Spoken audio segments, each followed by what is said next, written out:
Hi, you're on Rescue TV. Today I'm really delighted to introduce you to Margie Warrell, an amazing author, speaker, coach and television personality who we're lucky enough to sit with to talk about being courageous and fearless in our lives, in business, with our husbands, children, with our friends, all of the above.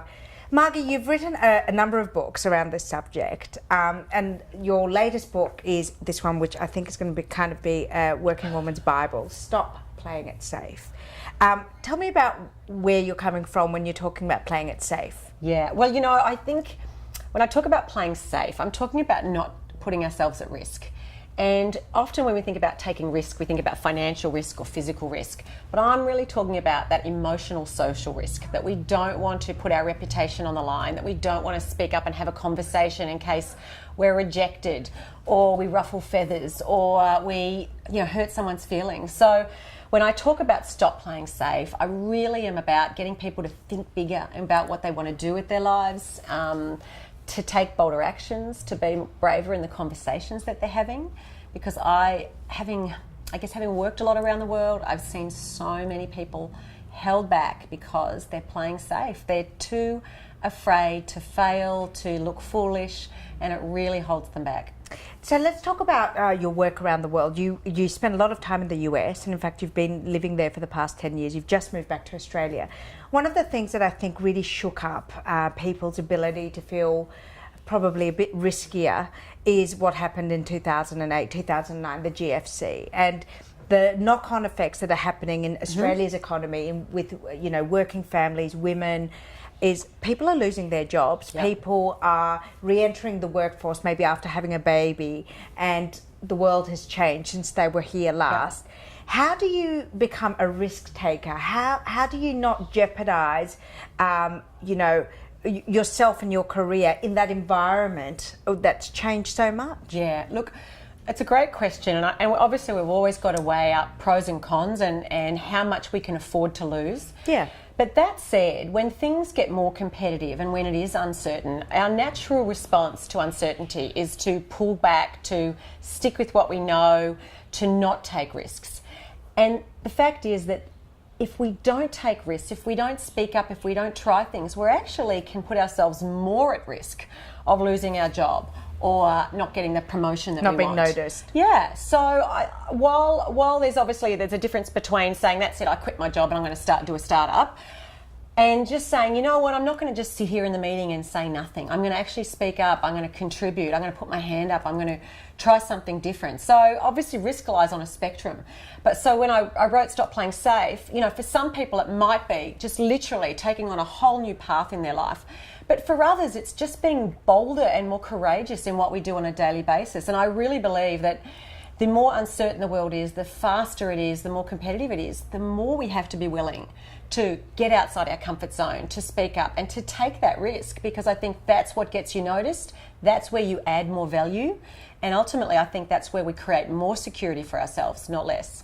So I have a question for you. You're a mother of 4, and I'm the mother to a toddler.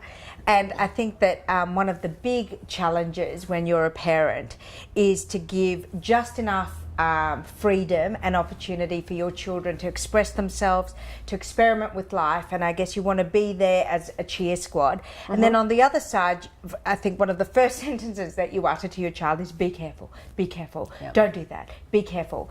How do you teach I'm the mother of a young girl, so I guess how do you teach the next generation of young women to be fearless, to be courageous? How do you start now? Yeah, I have a 14-year-old daughter. Yeah. And 3 boys. So I've had to walk this path, and I continue to walk it. And I think that obviously we don't want our kids to be hurt, and we want to protect them. It's the instinct of every mother and every parent to want to protect your children. By the same token, we have to teach our kids how to discern what's smart risk and what's a stupid risk for themselves. Sure. Because if we don't let them take risks when they're growing up, then they can do really stupid things when they're out in the world and the stakes are so much higher. So I think we have to give them a little bit of free rein. And obviously for a toddler it's different than with a 14-year-old. We have to trust them. We have to let them know, I'm here, I'm your backup, I'm your safety net. But you need to step out of your comfort zone. You need to take on things that stretch you. And I know, like even for my 14-year-old daughter, you know, what can I do for her that will allow her to thrive in the world and to be bold and to be courageous? And I think that's where having people really believe in themselves and those resilience skills, that whatever you try, even if it doesn't work out, it doesn't define you. You define yourself. Go after the things that you're passionate about. Do the things that excite you, but don't expect it all to go to plan. Don't expect that you'll always meet with success. I think that's the core thing, because there's this enormous amount of praise and appreciation in our culture for success.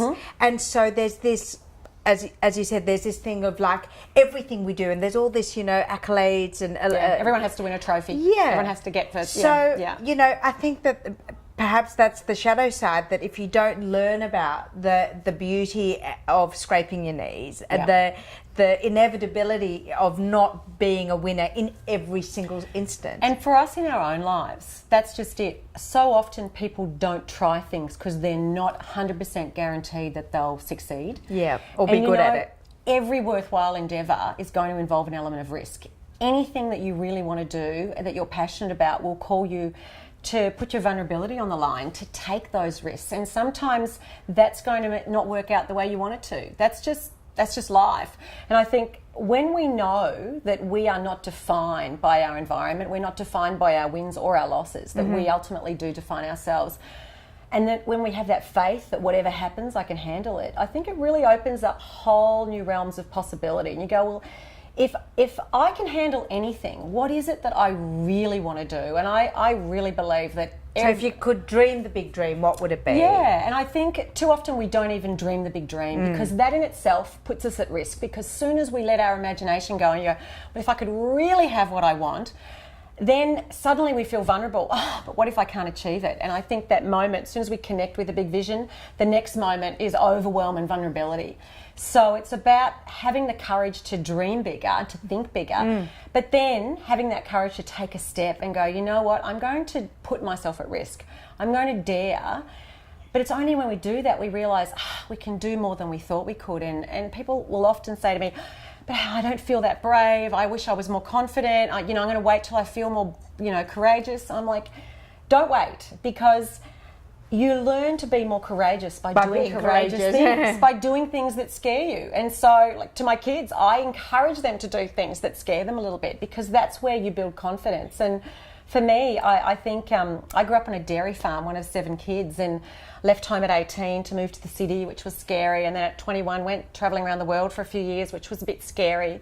But all the time, it taught me, I'm capable of more than I think. And when I look around at other people, I see so many people not living the lives that they're capable of, because they don't trust themselves to be able to succeed at what it is that excites and inspires them. So I'm going to get you to put your life coach hat on. Okay. And I'm going to ask you to share with us, what are a few key things that we can, in an Australian context, because we're not American, so perhaps we've got a slightly different cultural appetite for being risky, and what are a few of your expert tips that you would give to us as a client, or that you would share with our readers on how to really embrace and stretch yourself? Well, first I would say, picture yourself 5 years from now and think about how old you'll be. And if you've got kids, think about how old your kids will be. And really connect with a vision. What is the life you would love to be living 5 years from now? And sometimes I've done this 10 years from now, if you want to be even bigger and bolder again. But connect with something that really inspires you, because we're motivated by 2 things as humans: to seek pleasure and avoid pain. So 1, connect with what excites and inspires you.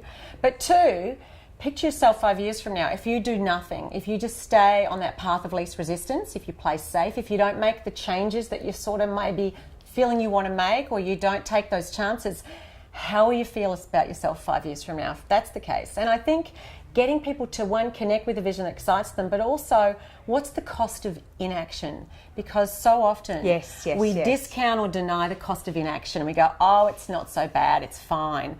But often it's not that fine, and things that aren't that good, whether it's a relationship with our partner, whether it's our job, our career, any area of our life, health, wellbeing, finances, any area of our life that's not great now, unless we actually get outside our comfort zone, make changes, take chances, it actually just gets worse.